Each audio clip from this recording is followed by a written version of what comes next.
Hello students, my name is Umesh Nagtode and today our topic is classification of crude drugs from the subject pharmacognosy, where we are going to study about the different type of classifications in which crude drugs are arranged.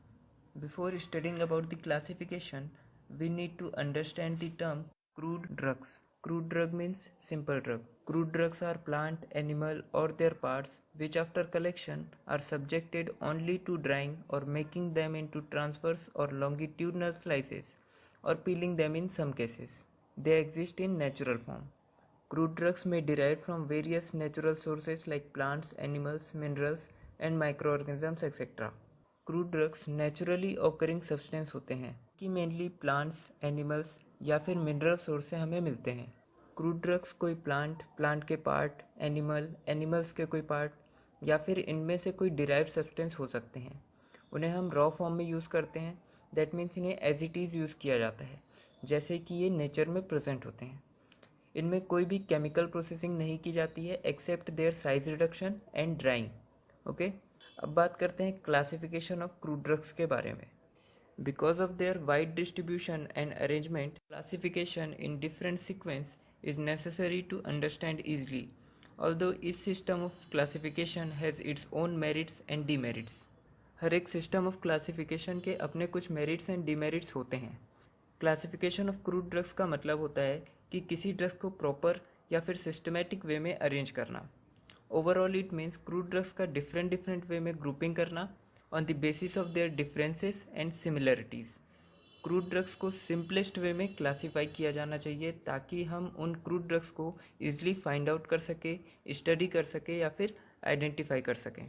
The crude drugs are classified in the following different ways: alphabetical classification, morphological classification, chemical classification, taxonomical, pharmacological and chemotaxonomical classifications. किसी भी चीज़ को classify करने के बहुत सारे तरीके हो सकते हैं, लेकिन क्रूड ड्रग्स को मेनली 6 मेथड से क्लासीफाई किया जाता है, इन which first is alphabetical classification. जैसे कि इस मेथड का नाम ही अल्फ़ाबेटिकल क्लासिफिकेशन है, तो हमें समझ आ रहा है कि इस मेथड में ड्रग्स को क्लासीफाई किया गया है according to their alphabetical order. किसी भी ड्रग के नेम का जो पहला अल्फ़ाबेट होता है उसके अकॉर्डिंग उसके लैटिन या फिर इंग्लिश नेम को जब क्लासीफाई किया जाता है तो उसे अल्फ़ाबेटिकल क्लासिफिकेशन हम कहते हैं।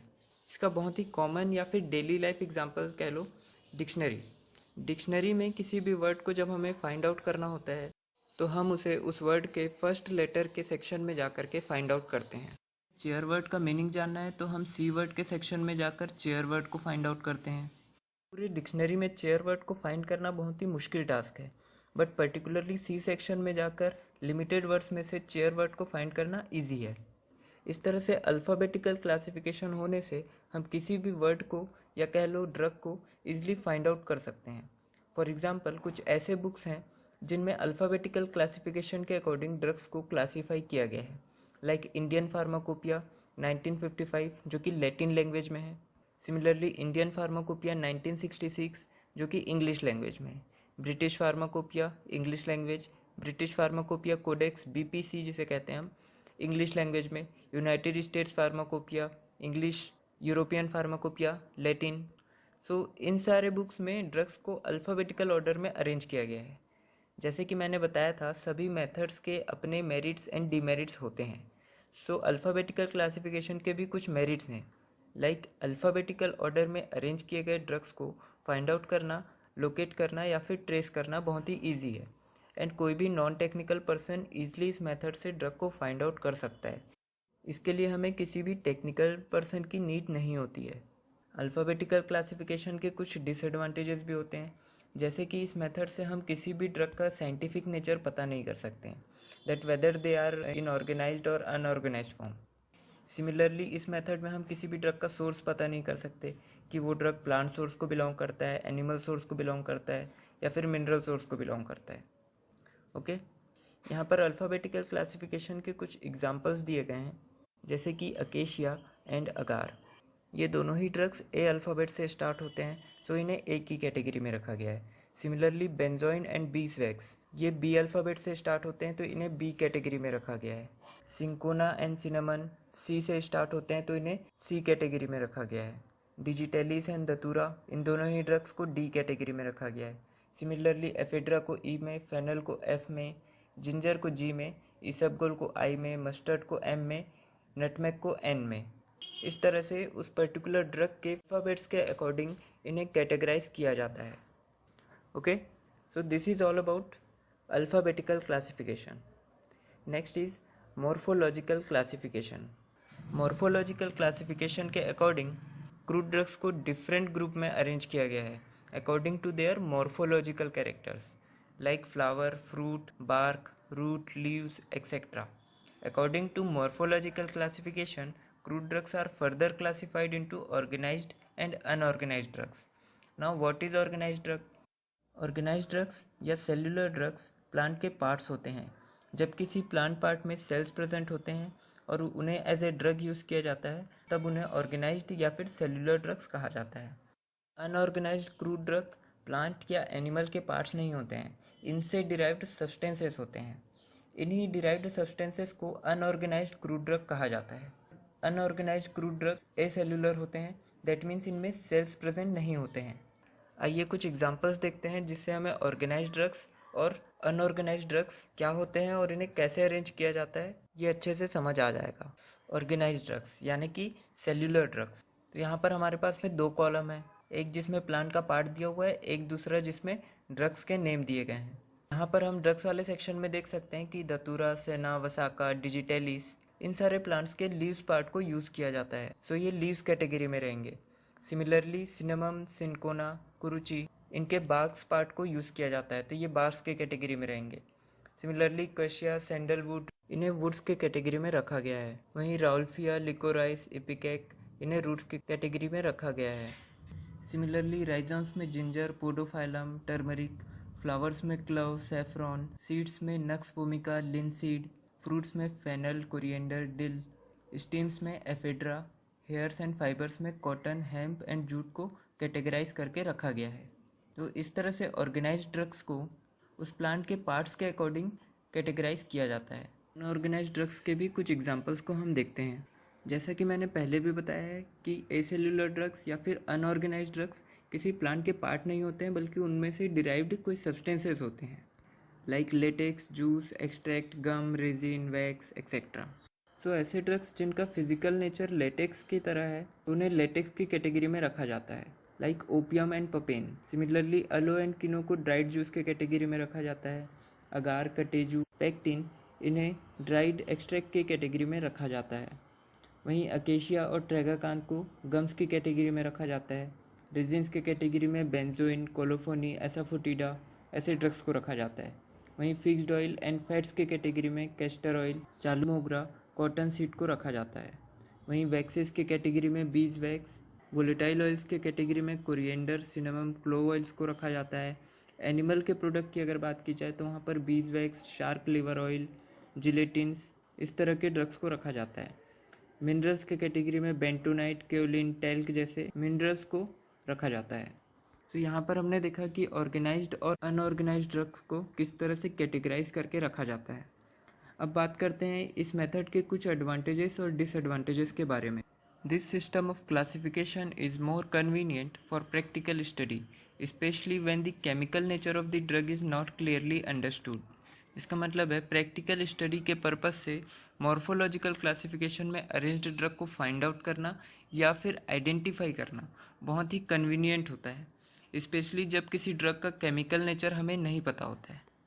This type of classification is very useful in identification of adulterants, क्योंकि हमें मॉर्फोलॉजिकल क्लासिफिकेशन से ये पता चलता है कि प्लांट के कौन से पार्ट को यूज़ किया गया है, तो इससे हम इजीली किसी भी अडल्ट्रेशन का पता लगा सकते हैं।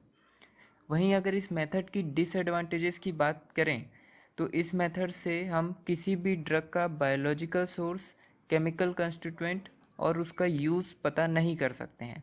सिमिलरली अगर किसी प्लांट में मल्टीपल केमिकल इंग्रेडिएंट्स प्रेजेंट हैं तो उन केमिकल इंग्रेडिएंट्स को क्लासीफाई करना बहुत ही डिफ़िकल्ट हो जाता है। There is no correlation between chemical constituent and therapeutic effect. Okay, so this is all about morphological classification.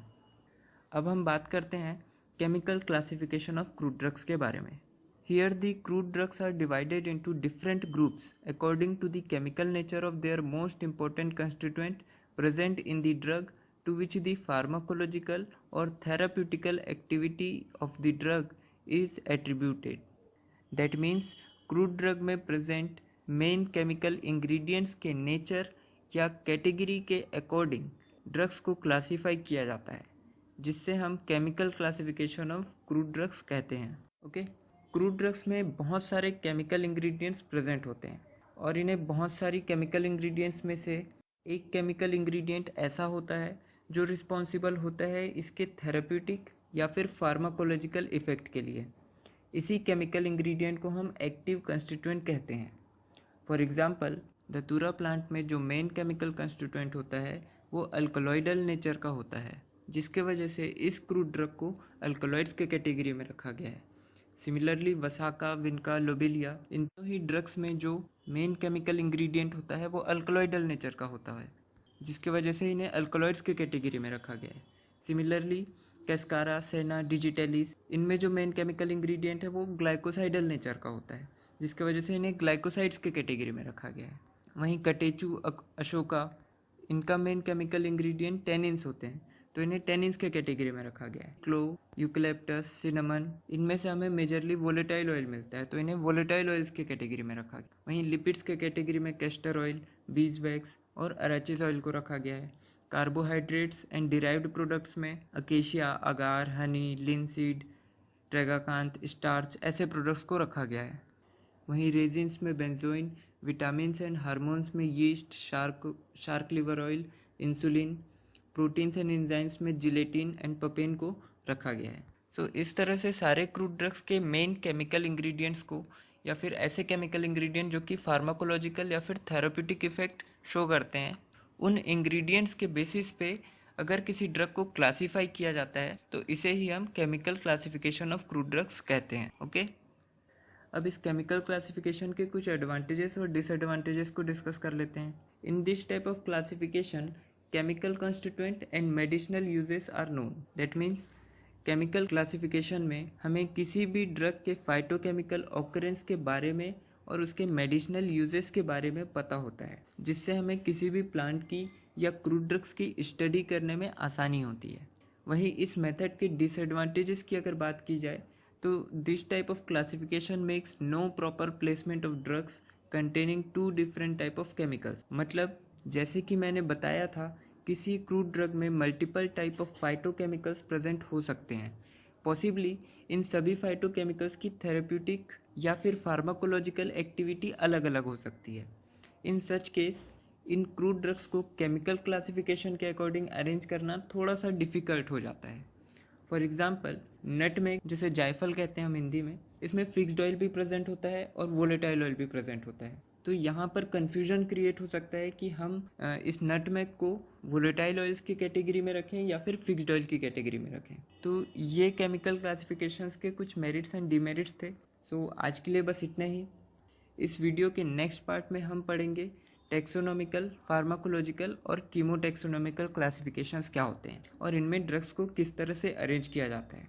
इसके अलावा हम इसके एडवांटेजेस और डिसएडवांटेजेस भी पढ़ेंगे. Okay, thank you very much for watching this video and have a very nice day.